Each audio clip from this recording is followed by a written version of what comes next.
కల్కి 2898 చిత్రం వసూల వేట బాక్సాఫీస్ వద్ద కొనసాగుతూనే ఉంది.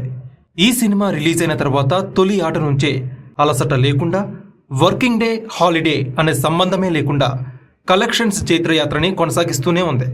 ఇప్పటి వరకు ప్రపంచవ్యాప్తంగా ఈ చిత్రం 900 కోట్లకు పైగా వసూలు సాధించింది. ఇక కల్కి మూవీ రిలీజ్ తర్వాత రెండో ఆదివారం రోజున భారీ ఆక్యుపెన్సీని రాబట్టింది.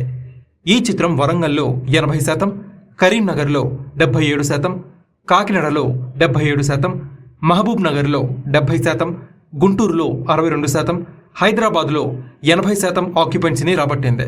దాంతో భారీగా కలెక్షన్స్ నమోదయ్యాయి. కేవలం సౌత్లోనే కాకుండా ఉత్తరాదిలో కూడా కల్కి క్రేజ్ అయితే మామూలుగా లేదు. ఇక కల్కి నార్త్ ఇండియన్ బాక్సాఫీసులో సరికొత్త రికార్డ్ క్రియేట్ చేసింది. ఆదివారం ఈ సినిమా హిందీ వర్షన్ 22 కోట్ల రూపాయలు కలెక్షన్స్ రాబట్టింది.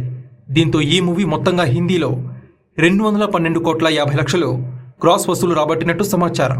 ఈ వసూళ్లతో బాహుబలి 2, RRR తర్వాత 200 కోట్ల మార్క్ టచ్ చేసిన మూడవ తెలుగు డబ్బింగ్ సినిమాగా కల్కి రికార్డ్ క్రియేట్ చేసింది.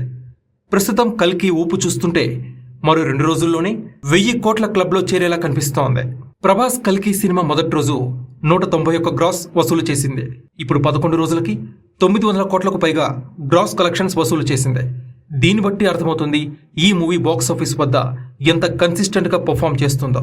ఇక ఓవర్సీస్ చూసినట్టయితే కల్కి అమెరికాలో $16 మిలియన్ పైగా కలెక్ట్ చేసి దూసుకుపోతోంది. ఇక కల్కి థియేట్రికల్ బిజినెస్ 370 కోట్లుగా జరిగినట్టు సమాచారం. అంటే షేర్ కనీసం 380 కోట్లు వచ్చినా హిట్ అయినట్టే.